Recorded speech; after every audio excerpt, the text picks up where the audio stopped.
I'm Caroline Ross, 38 years old, and I spent 20 years building a career inside Naval Special Warfare that my own family couldn't name. For years, I deployed, sacrificed, and quietly held things together, all while being summarized at dinner tables as the one who works with military dogs. But when two off-duty SEALs blocked my path and called me sweetheart at the gate of my own base, with my father standing 10 feet behind me, something shifted that no one in that parking lot was prepared for. Have you ever been written off by the people who were supposed to know you best? Tell me your story in the comments. You're not alone. Before I get into what happened, let me know where you're watching from. And if you've ever had to let your record speak when your words couldn't, hit subscribe, because this one is worth staying for. My father brought the Army home with him every night. Not loudly, he wasn't a man who needed volume to make a point. He brought it in the way he set his cover on the hook by the door, the way he crossed a room like the room owed him something, the way he sat down at the dinner table and the whole house seemed to exhale and recalibrate around him. Walter Ross was a sergeant first class when I was born in 1987, stationed at Fort Bragg, North Carolina. And by the time I was 8 years old, he had worked his way to Sergeant Major, E9, the top of the enlisted ladder. And I understood even then that this meant something. I didn't have the language for it yet. I just knew that when my father walked into a room, people adjusted. I was 8 the night he came home in dress uniform after his promotion ceremony. My sister Beth was 5 and already asleep. I was supposed to be. He set the sergeant major's insignia on the kitchen table and let me hold it. And I remember the weight of it, not just the physical weight, though it was real enough, but the weight of what it represented to him. He didn't explain it. He didn't need to. He set it down like it was the period at the end of a sentence. I didn't understand the rank yet. I understood what it meant to him. That was enough, and it would be enough for a long time. And then eventually it wouldn't be. And by then I would have built something of my own. Growing up in that house meant growing up inside a specific and consistent set of rules about what mattered and what didn't. Service mattered. Rank mattered. The chain of command was not a metaphor. It was a way of ordering the world, and my father moved through that world with complete confidence because he had spent the better part of 30 years earning his place in it. There was no room in his framework for ambiguity about value. You held a position, or you were working toward one. You earned the title, or you kept earning. Everything else was distraction. My mother left when Beth was 3, and I was 6. She is not part of this story, except to say that after she left, the house got quieter, and Walter got more Walter. He was not cruel about it. He was consistent, which in some ways is harder to push back against than cruelty, because consistency doesn't give you anything to argue with. He raised us the way he ran a unit. Clear expectations, minimal sentiment, and the understanding that if you did the work would speak for itself. I believed him. For 30 years I believed that completely, and mostly he was right, and the one place where that belief cost me something was in the gap between what the work was saying and who was close enough to hear it. I watched him carefully. I watched how he moved through a space, how he listened before he spoke, how he processed information and converted it into conclusions. I watched what earned his respect and what didn't. By the time I was 12, I had understood that what earned it, reliably, was demonstrated competence, not declared. Demonstrated. You didn't tell my father you were good at something. You showed him, and then you waited for the nod. The nod was not warm, it was not effusive, it was real, and it was specific, and it meant something, and I spent a good portion of my childhood working for it and learning, slowly and by degree, that I could work for it without depending on it arriving. By the time I was 14, the Twin Towers had come down and the country had reorganized itself around a new kind of urgency. Walter was 54 and on his final posting. He retired from the Army in 2002 as a sergeant major with 30 years of service, and the kind of quiet authority that doesn't transfer to civilian life as cleanly as you would hope. He coached youth football for 3 seasons. He built a deck on the back of the house in Fayetteville.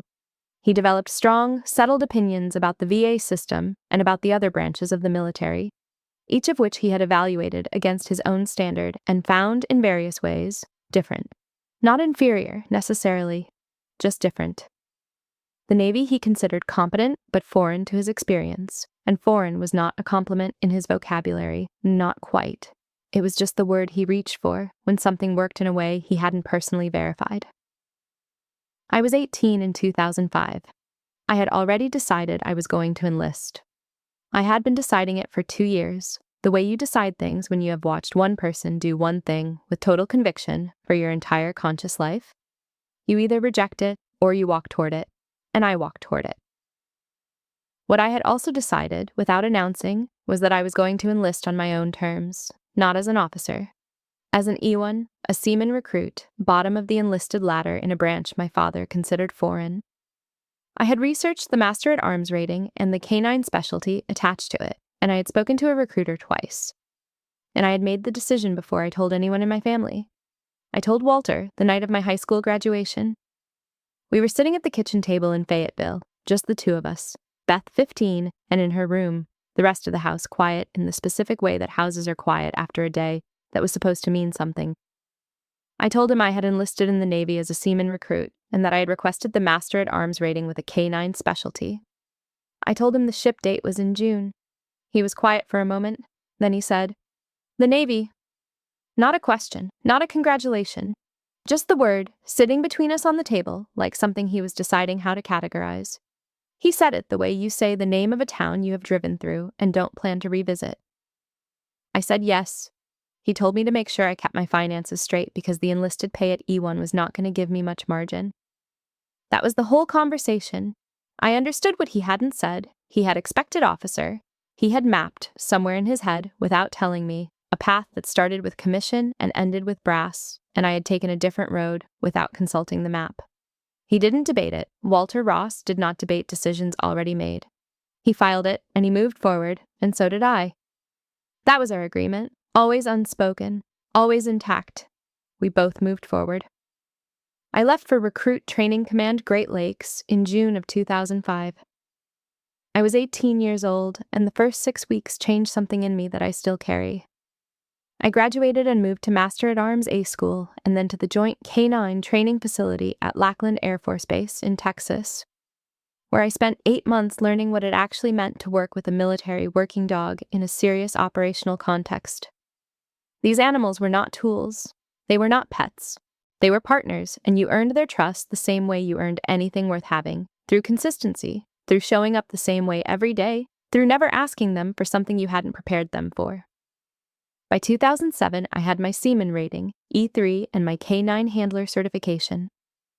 I called my father from a payphone outside the kennels at Lackland to tell him I was the top-ranked handler in my graduating class. He said he was glad I was doing well. I held the phone for a second after he hung up, then went back inside. That was the pattern, and I recognized it for what it was, early enough that it didn't break me. He was calibrated to a different frequency, one where praise would come when the rank came, where each step was a step towards something real rather than the real thing itself. Understanding the calibration was its own kind of protection. It meant I was never surprised. It meant I could build without waiting for permission. I went to Iraq in 2008. I was 21, a petty officer 3rd class, E4, attached to a Naval Special Warfare unit as their K9 handler, working on a forward operating base alongside people who had been trained very specifically to do things that most people never know about. There were things I couldn't tell my father, for clearance reasons, and things I didn't tell him because I already knew how he would receive them. He thought K9 handler meant I walked a dog around a base perimeter and checked identification at entry points. I let him think that. What I didn't tell him was that my dog cleared a structure on a Tuesday morning in October that saved 3 SEALs from walking into a rigged entrance. That story belonged to the team and to the dog. I filed it where I filed everything from that deployment. Deep, clean, and closed. He asked if it was safe over there. I said yes. He said to call when I was back. I came home from Iraq in 2009 with a Navy Achievement Medal and a year of experience that had changed something in my face. Not visibly exactly, but in the way I held myself in a room, in the way I stood when someone tried to tell me what a space was going to be before I had had the chance to see it for myself. I applied for officer candidate school, not to prove anything to my father, because the work demanded the next level, and I was ready, and that was reason enough. Officer candidate school was 12 weeks in Newport, Rhode Island, and the hardest part was not what I had expected it to be. I had expected the physical demands, and they were real, but I had spent 4 years handling K-9 units in conditions that gave me a baseline most OCS candidates didn't have. What I hadn't anticipated was the depth of the cultural shift, from enlisted to officer, from executing decisions to being trained to make them, from being someone who operated within the structure to someone who was being shaped to become the structure itself. That adjustment required me to dismantle some of what the enlisted years had built in me before I could construct something new on top of it. I was uncomfortable during the dismantling. I did the work anyway. I graduated in March of 2010. I was 23 years old, commissioned as an ensign, '01 in the United States Navy. My father drove up from Fayetteville with Beth, who was 20 at the time and in her second year of college. The ceremony was held on a cold morning in a room full of families who embraced their new officers the way people embrace someone who has survived something extraordinary, which they had. My father shook my hand. He told me the ceremony was well run. He did not hug me. On the drive back to the hotel, I know this because Beth told me later, not because I was there to hear it. He said, "At least it's officer now." At least. I heard the word and filed it in the same place I filed all the other calibrations. He meant it as the lifting of a prior objection, the erasure, not the erasure, but the suspension, of the 4 enlisted years that he had never fully credited.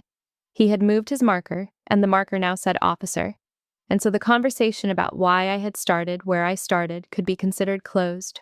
That was his version of progress.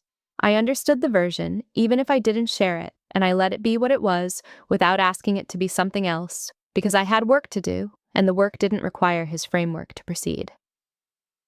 The years between the commission and Afghanistan were years I spent building the expertise that would, eventually, define the role I was being trained for.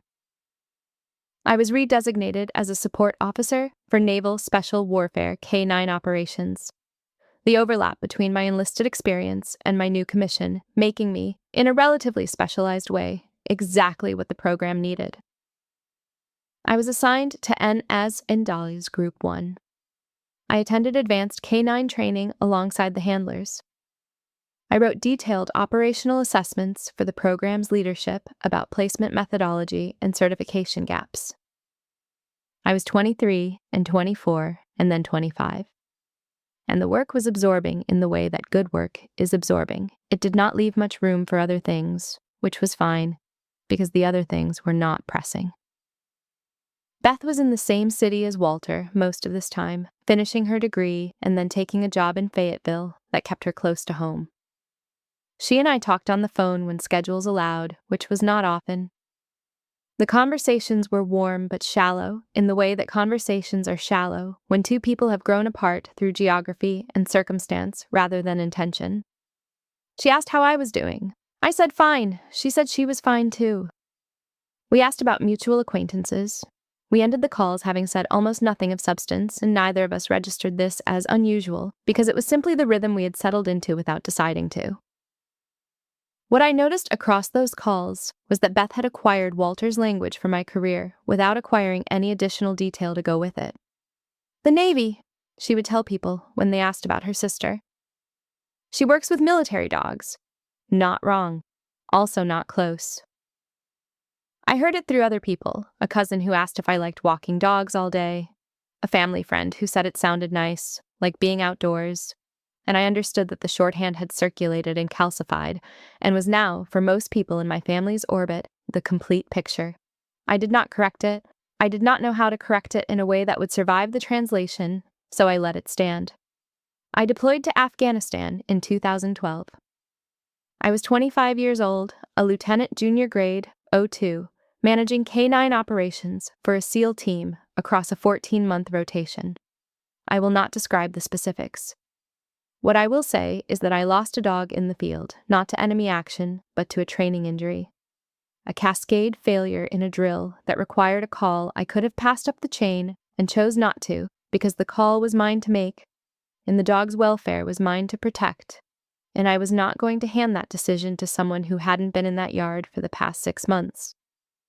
I made it correctly. It cost me something. I filed the report, arranged the dignified transport, wrote the letter to the team about what that animal had given us and what he had been. The team read the letter and the team understood it. I did not send a copy home. I called my family a week after the incident. Beth asked if I'd seen any action. I thought about the letter I'd just finished on the loss of a working dog I had trained for 11 months. I thought about the team members who had attended the small ceremony I had organized in the yard. I said I kept busy. The gap was not dramatic in any single moment. It grew the way distances grow when no one is actively closing them, incrementally, through small emissions, through the consistent compression that happens when you translate a complex reality into the language someone else can receive. I had made a series of choices over years not to force the translation, partly because I didn't think it would arrive intact, partly because the work did not require their understanding to be real, and I had come to rely on that fact, had built my professional identity around the idea that the record spoke regardless of who was listening, that the work existed independently of anyone's ability to name it. That was true.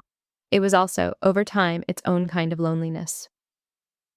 I returned from Afghanistan in 2014, promoted to Lieutenant 03, and assigned to Naval Special Warfare Group 1's K-9 Program Management on the West Coast.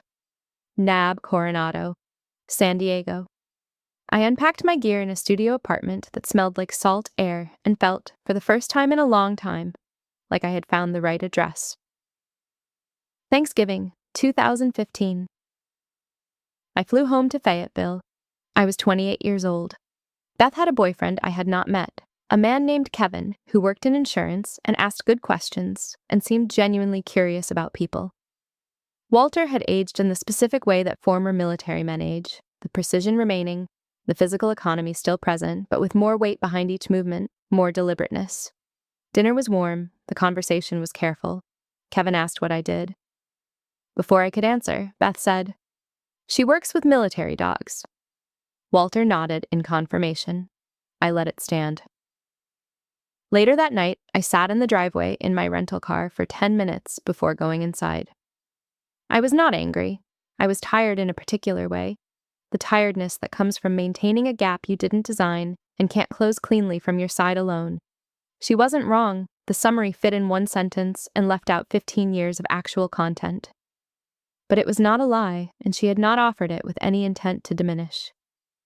She had offered it because it was what she had. She had built her understanding of my career from the materials available, which were the materials Walter had provided, and the materials I had not corrected. And between those two sources, the picture that emerged was accurate in outline, and empty of everything that mattered. I gave myself the 10 minutes, and then went inside, and had a second piece of pie and helped Beth with the dishes. That was what I could do. I was 28 years old, and I had been in 2 combat zones, and I was running one of the most technically demanding military working dog programs on the West Coast, and I stood at the kitchen sink and dried the plates, because sometimes the things you can do and the things that matter are not the same things, and you do what you can do, and you keep building.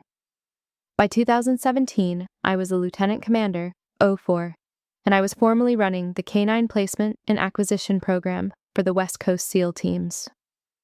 I selected the animals, designed the certification protocols, matched dogs to units based on operational profile, and maintained oversight of every placement through its entire active service. I signed every acquisition package that came through that office. I knew every dog on the roster by name and alert pattern and working rhythm. In October of 2019, I placed a Belgian Malinois named Rover with a Naval Special Warfare K-9 unit. The primary handler was a petty officer first class named Daniel Costa, E6, 32 years old, solid record, 2 deployments. His partner was a petty officer second class named Reese Mahoney, E5, 27. I spent 6 weeks working with Rover through his final certification cycle before the placement. He was a good dog, fast reads, clean alerts, steady under pressure, a natural working rhythm that made him well-suited to Costa's unit. I remember thinking he was going to serve that team well. I signed the placement paperwork on a Thursday afternoon in October of 2019, the last document of a long workday. And I moved to the next file before the ink was fully dry. I did not think about it again for 6 years. The morning of the ceremony started at 0500 hours. I had laid out my dress whites the night before, hung the cover, set the medals in their correct order, checked the shoulder boards. I am not a sentimental person about uniforms, but there is something about the night before a change of command that asks you to go still for a moment and let the weight of what is about to happen settle properly. I allowed myself that. And then I went to sleep, because I had learned a long time ago that the most useful thing you can do the night before something important is to be rested for it. Walter and Beth had flown in the previous evening from Fayetteville. I had picked them up at San Diego International and driven them to the hotel near the base. And we had eaten dinner at a restaurant near the harbor where the light came off the water at an angle that made everything look calmer than it was. The conversation was good. Warm in the particular way that family conversations are warm when everyone is being considerate of the occasion without making it the explicit subject. Walter asked questions about Coronado, about the base infrastructure, about how the training facilities compared to what he had seen at other installations. He had been to NAB Coronado once briefly in 1998 on Army business, and he had formed opinions about it that he had not revised in 27 years. I answered his questions honestly and let the opinions stand. Beth asked what time the ceremony started. I said 1000 hours. She said she would need coffee before that. I told her there would be coffee, that I would make sure of it. She said she was holding me to that. We paid the check, and I drove them back to the hotel and went back to my apartment and laid out my uniform and let the evening settle into quiet. I was at the base by 0730 hours in jeans and a windbreaker, my uniform bagged and hanging in the preparation room. The plan was clean. Meet Walter and Beth at the visitor entrance at 0845. Walk them through access check-in, get them settled in the civilian seating area, change into uniform, conduct pre-ceremony briefings with my executive officer, and have everything in order before the ceremony began at 1000 hours. It was a plan I had worked through twice the week before, because change of command ceremonies run on precision, and I was not going to be the incoming CO who ran late on the day. Walter adjusted the plan at the hotel, the way Walter had always adjusted plans without noticing he was adjusting them. He said he wanted to walk me in from the parking lot. He wanted to see the approach, take the measure of the place. He said, "Let's see how they run it here." And I heard the familiar assessment tone, the institutional evaluation, the facility scoring, and I said that was fine, because it was fine. He was a retired sergeant major visiting a military installation. He knew how to be in these environments, possibly better than most people currently stationed in them. What he wanted was to see it properly, and I understood that, and I handed my common access card to the gate guard and waited. The gate guard was a young petty officer named Hidalgo. He was E3, a seaman, maybe 20 years old, working the 0800 shift with a tablet scanner loaded with the morning's command roster manifest. He slotted my card and began the scan. My father was standing roughly 10 feet behind me. Beth was beside him. The tablet was still processing when I heard them come around the corner. There were two of them. Costa and Mahoney, coming back from a morning PT run, both in workout clothes, moving at an easy pace with Rover on a short leash in Costa's left hand. I recognized the dog before I had fully registered the men.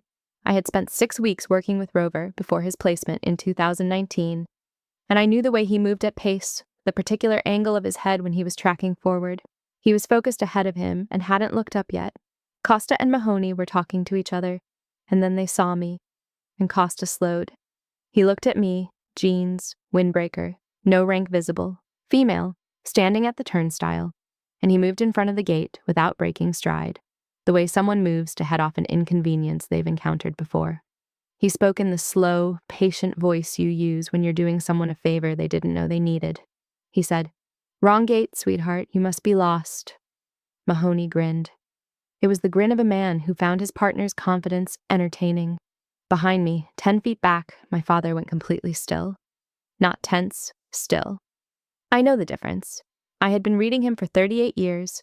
I opened my mouth to answer. I was going to say, "You've got the wrong person, petty officer."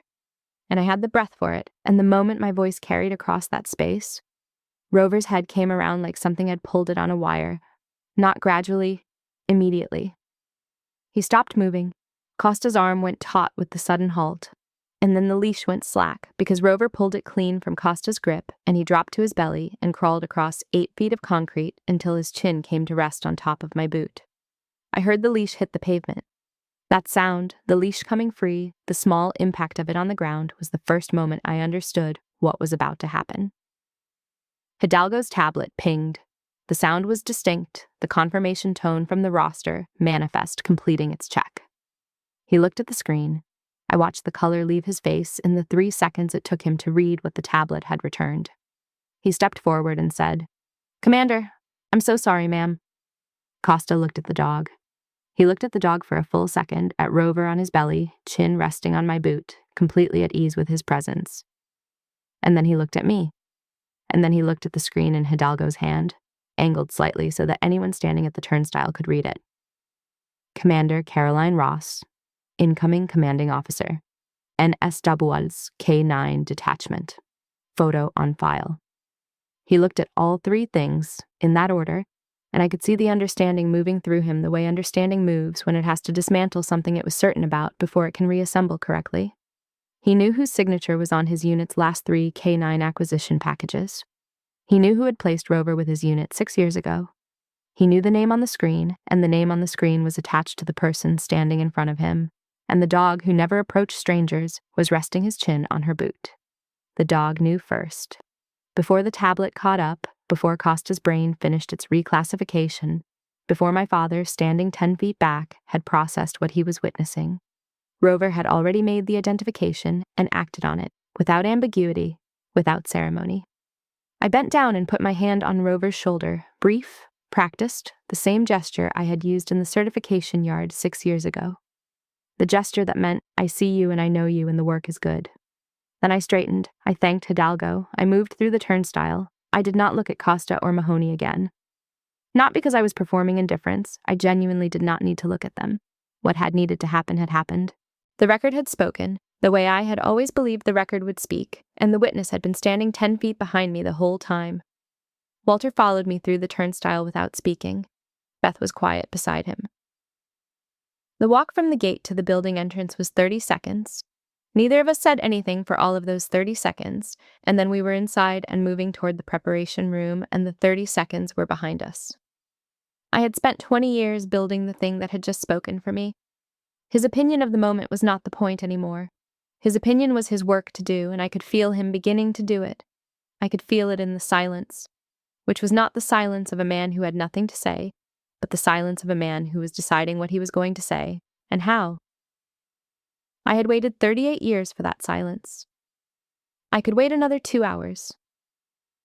Diana Okafor was in the preparation room when I arrived, sitting with a clipboard and a cup of coffee, running through the ceremony checklist in the methodical way she ran through every checklist, completely, in order, without skipping items she considered obvious because she did not consider any item obvious.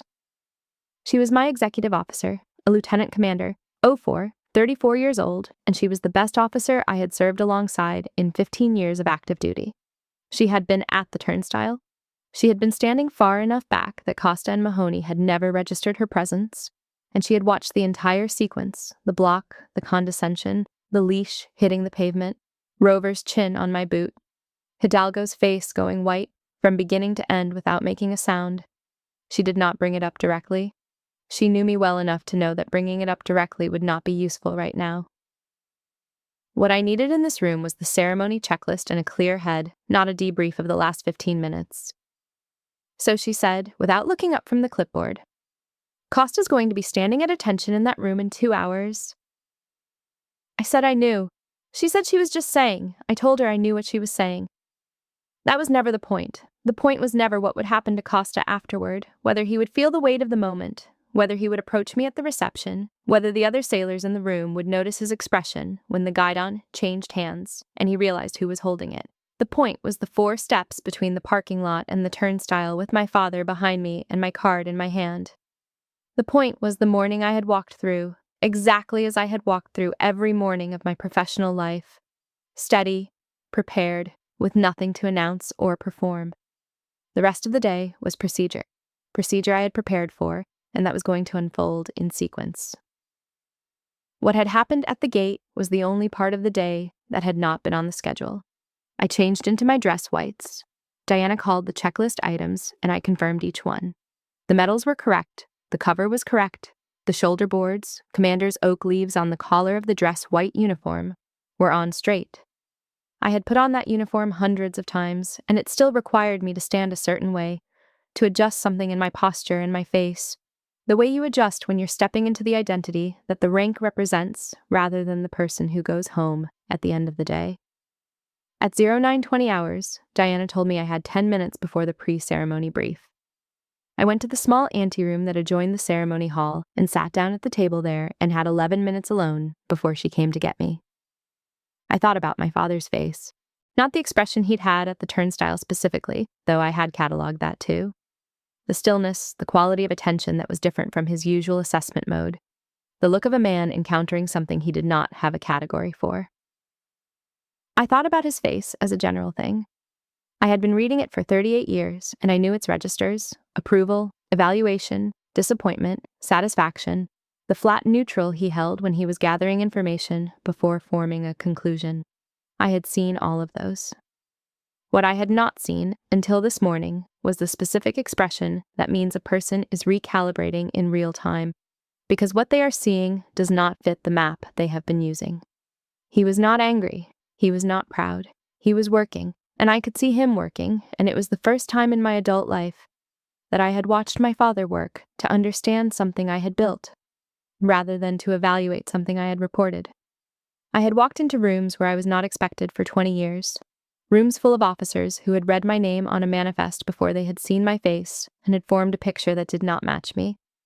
Rooms full of operators who had worked with the K-9 program for years, but who had never met the person who ran the placement decisions and had imagined someone different. I had learned not to take the first read personally because the first read was almost never accurate, and the second read, once the record had a moment to speak, was always better. You walk in, you let the room adjust, you do the work, but he was my father, and so I let myself feel it, the full weight of the morning and the full weight of the 20 years behind it. The college graduation I missed for a deployment, the retirement party I missed because I was in Afghanistan, the money I sent when Beth's furnace went out without making it a conversation, because making it a conversation would have required an explanation of my pay grade that would have led back to the thing we never discussed directly. The 2 a.m. phone call when Beth's first pregnancy ended, when I was 8 time zones ahead, and I answered anyway and stayed on the line for 2 hours because she needed someone to stay. None of that made the highlight reel. None of that had a ceremony or a guidon or a tablet that pinged with confirmation. It was the work of being present for a family that had, for most of my adult life, not been able to see the work I was doing for them or for anyone else, and I had continued doing it because it was right, and I had never stopped noticing the gap between what I gave and what was visible. I gave myself 11 minutes. I sat with the weight of it, and I let it be exactly as heavy as it was, and I did not try to make it lighter by rationalizing it or heavier by dramatizing it. It was just the truth, and it had been the truth for a long time, and the morning had changed something in the shape of it without eliminating it, and I needed a few minutes to take the measure of the new shape before I walked into that hall. At 0931 hours, I stood up and buttoned my jacket. Diana was waiting at the door to the ceremony hall. She looked at me with the specific quality of attention she used when she was assessing whether someone was ready. Not ready in a performative sense, but ready in the sense that matters, the interior sense, the sense that means the person has their footing under them. She must have seen that I did, because she didn't say anything about the 11 minutes. She stepped forward and straightened the shoulder boards on my dress whites. One brief, practical gesture, the kind that doesn't need explanation and doesn't require a response. I nodded. She said, 3 minutes. Through the door, I could hear the room filling, the shuffle and settle of a military audience finding its seats, the low collective sound that a group of people makes when they have been trained to be quiet and are now being quiet together. That sound means something different than civilian quiet. Civilian quiet is incidental. This kind was chosen. She straightened my boards because it mattered and because she knew it mattered and because knowing it mattered was the whole of what that gesture was. That's the difference between someone who sees you and someone who doesn't. Not the large things are visible to almost everyone eventually. It's the small specific thing, done correctly at the right moment, without being asked. I had been on the receiving end of that kind of attention for 15 years from Diana, and it was one of the things I was most grateful for in my professional life, though I had never said so directly, because we were not people who said things like that directly. We were people who showed up and straightened the boards and got back to the checklist, and that, in the end, was enough. I stood at the threshold of the ceremony hall with my back straight and my face composed and waited for the knock. Behind the door, the room was ready. So was I, 112 people in that room. I know the number because I had reviewed the seating manifest the evening before, and I am the kind of person who reviews seating manifests the evening before. sailors, officers, civilians, command staff, and in the front row of the civilian section, 2 people from Fayetteville, North Carolina, who had never attended a military change of command ceremony and who were about to see their daughter and sister receive something that my father, with his 30 years in the Army, would understand in full and in detail, whether he wanted to or not. The command rang through the hall, "Attention on deck," and every person in that room came to their feet in the same instant. Not sequentially, not approximately. In the same instant, the clean, unified response of a military audience that means the command, rather than simply following it. I had heard that command hundreds of times in my career. I had stood for it hundreds of times. Standing for it and walking into a room that is standing for you are different experiences in ways that are difficult to describe without sounding self-important. So I will just say that I heard it, and I let myself feel it, which I do not always do. And that morning I decided it was permitted. Every time it happens, it's procedure. That morning, I let myself feel it. The ceremony ran 42 minutes. The outgoing commanding officer, a commander I had served alongside twice in different capacities, a person whose professional judgment I respected enormously, spoke for 6 minutes about the program's history and about what it meant to be transferring it to someone who had spent 9 years constructing the infrastructure that made it function. He said things about my record that were accurate and that I would not have said about myself, and I let them stand because the room had earned the right to hear them. The work existed in the record. The record was being read aloud. That was not vanity, it was accountability, the kind that belongs to a program and not a person. Then the guidon transferred. Outgoing CO to Command Master Chief. Command Master Chief to me. I received it with both hands, the standard 2-handed grip, the same grip used at every change of command in every branch, because the symbolic weight of the transfer is built into the physical mechanics of how you hold the thing.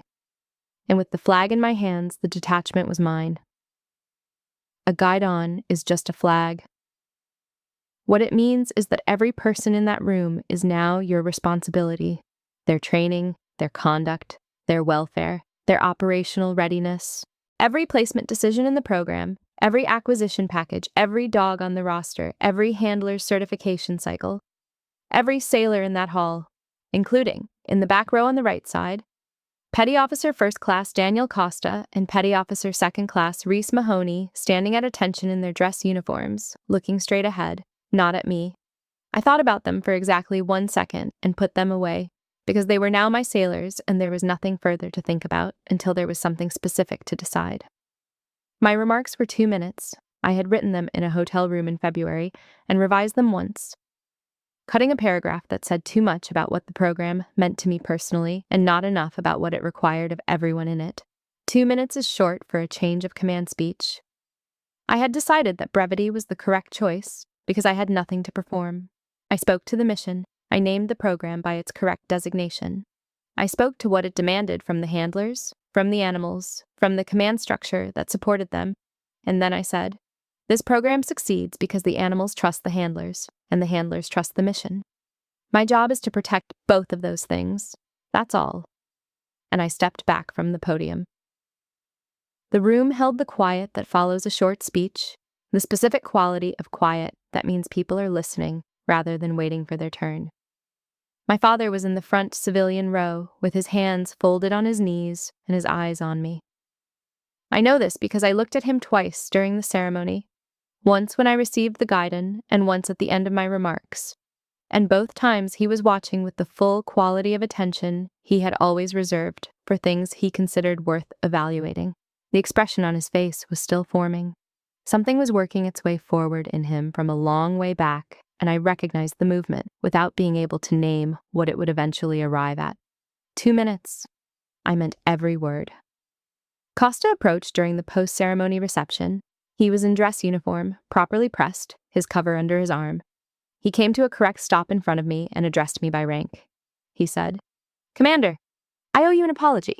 This morning I didn't know who you were. That's not an excuse. I'm sorry." I looked at him for a moment. Not to make him uncomfortable, I was not interested in theater. I looked at him because I wanted to see if the acknowledgement was real, and it was. He was not performing regret. He was a competent sailor who had made a bad assumption and was owning it cleanly. That was what accountability looked like when it was working correctly. I said, "I know you didn't. That's the problem with not knowing, petty officer." And then I turned back to my conversation with the outgoing CO because the exchange was complete. Costa was not a bad sailor, and the incident at the gate was not going to define his service record or his relationship with the command. He had seen what he had seen, the dog on the concrete, the tablet screen, the rank that was there the whole time, and he had walked across a reception room to say that he was wrong. That required something from him. I received it, and I was done with it, because holding it longer than that would not have served anyone. The consequence for Costa was not punishment. It was the knowledge, clear and specific and unlikely to fade, of the assumption he had made, and what it had cost him in that moment. That was enough, more than enough. The only kind of accountability that actually changes anything is the kind you carry forward yourself, not the kind someone else administers. Walter was at the edge of the room when I looked up. He was standing with the folded ceremony program in both hands, the way you hold something when you're not sure whether to set it down, watching me move through the reception. The space around him was clear. People had drifted away or hadn't drifted toward him, and he was standing alone in a room full of people who all knew someone. And he looked like a man who was comfortable with solitude, but aware that this particular solitude was different from the kind he'd chosen. I did not go to him. He needed to find his own way across the room. That was important. If I went to him, I was managing the distance again, the way I had managed it for 20 years, making it easier, narrowing the gap on behalf of both of us. I had done that for a long time, and it had preserved something between us that was worth preserving, but it had also let him off a hook I should have left him on. He needed to cross the room himself. He needed to close this particular distance on his own initiative, because that was the only version of the crossing that would mean what it needed to mean. I watched him from across the room, between conversations, without making it visible that I was watching. He stood with the program. He read it again. He looked at his daughter in her dress whites, holding court with her command staff and her sailors in a room that had stood for her less than an hour ago. And then he moved. My father set his sergeant major's insignia on the kitchen table when I was 8 years old, and I understood, without having the words for it yet, that rank meant something in our house. Not as a concept, as currency. Walter Ross was a man who ordered the world by position, by what you had earned and what you could demonstrate. And I grew up inside that framework the way you grow up inside a language. It shapes how you think before you know it's shaping you. I enlisted in the Navy at 18 as a seaman recruit, E1, and requested the Master-at-Arms rating with a K-9 specialty. My father said, "The Navy, the way you say the name of a town you've driven through and don't plan to visit again." He wasn't cruel about it. He just hadn't mapped this path. He had expected officer before enlisted, brass before boot camp, and I had taken a different road without consulting the map he'd drawn in his head. He filed it and moved forward, and so did I, because that was the agreement we had always operated under, without ever stating it. I spent 4 years as an enlisted handler before commissioning through OCS at 23. When I pinned on ensign's bars, my father shook my hand and said, "At least it's officer now." I heard the "at least." He thought he was giving me something. He was, just not what he thought he was giving me. He was confirming that his approval had always been conditional and that the condition had now been partially met. I filed that too and kept building. 2 deployments followed, Iraq at 21, Afghanistan at 25. My father thought K-9 handler meant I walked a dog around a perimeter. I let him think that. What I didn't tell him was what the dogs actually did in those environments. The calls they made, the decisions I made on their behalf that I couldn't walk back. I filed a report in Afghanistan on the loss of a working dog I had trained for 11 months, wrote a letter to the team about what that animal had given us, and called home a week later. Beth asked if I'd seen any action. I said I kept busy. The gap between what I was doing and what my family understood I was doing grew the way distances grow when nobody's actively closing them, one small omission at a time. By the time I was running the K-9 placement program for the West Coast SEAL teams as a lieutenant commander, Beth was describing my career to people as, "She works with military dogs." She wasn't wrong, she also wasn't close. In 2019, I placed a Belgian Malinois named Rover with a Naval Special Warfare unit. I worked with Rover through his certification cycle and signed the placement paperwork on a Thursday afternoon and moved to the next file before the ink was dry. 6 years later, on the morning of my change of command ceremony at NAB Coronado, my father insisted on walking me in from the visitor lot. He said, "Let's see how they run it here," in the voice he always used when he was about to score a facility. I handed my common access card to the gate guard and waited. Costa and Mahoney came around the corner, returning from a PT run, Rover on leash. They saw me, jeans, windbreaker, no rank visible, and Costa moved in front of the turnstile without slowing. He said, in the slow, patient voice you use when you're doing someone a favor, "Wrong gate, sweetheart. You must be lost." Behind me, 10 feet back, my father went completely still. Then Rover's head came around like something had pulled it on a wire. He pulled the leash free and dropped to his belly and crawled 8 feet of concrete until his chin was resting on my boot. The gate guard's tablet pinged. "Commander Caroline Ross, incoming CO, NS Dollars, K9 detachment." He went white. Costa looked at the dog, then at me, then at the screen. In that order, the dog knew first. I thanked the gate guard and walked through. 2 hours later, the room stood at attention when I entered it, and Walter Ross, retired Army Sergeant Major, 30 years of service, a man who had called my career playing fetch in a uniform, sat in the front civilian row and watched. That night at dinner, after Beth had stepped away, he reached into his jacket pocket, set the ceremony program on the table between us, and looked at me. He said, "Commander." Just that. My rank. For the first time in his life. The way a sergeant major says a rank when he means the whole thing behind it. I am 43 now. I am a captain, 06, which happened quietly, the way most things that matter happen, with paperwork and a brief ceremony, and Diana straightening my shoulder boards, because she is now my deputy, and some rituals, once they are yours, stay yours. That is the whole of what I needed the promotion to be. Walter is 75. He has a dog now, a yellow lab named Patton, who is neither working line nor military, but who sits with excellent posture and seems to understand that his person requires a certain quality of presence. Walter sent me a photograph last November without context or caption. I understood the caption. He calls on Wednesdays now. He asks about specific placements he remembers from our previous calls. He asks if I've eaten, which is new, and which I have decided not to analyze. Beth lives in Raleigh with her husband and her daughter, who is 4 years old and is named Caroline. I found out by accident Beth mentioned her in a text, and I had to sit with my phone in my hand for a moment. I wrote back, "That's a serious name for a 4-year-old. She wrote back, "She's a serious kid. You'll see." I am flying to Raleigh in 3 weeks. This will be the 4th time in 5 years, which is more than the previous 15 combined, and I do not have a theory about what changed except that something did, and we are both building toward it from our respective sides. 6 months ago, a seaman recruit named Torres asked to speak with me. 19 years old, E1, submitting for the K9 specialty. Her packet was better than good. The personal statement was one of the clearest pieces of writing I had seen from an E1 in 20 years. She did not oversell herself. She explained in plain language what she understood the work to require and why she believed she could meet it.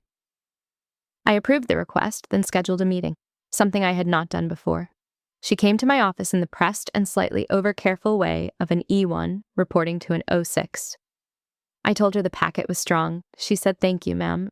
Before she left, I told her the work was going to be serious, and that the people around her were not always going to see it clearly from the outside, and that this was not a problem to be solved.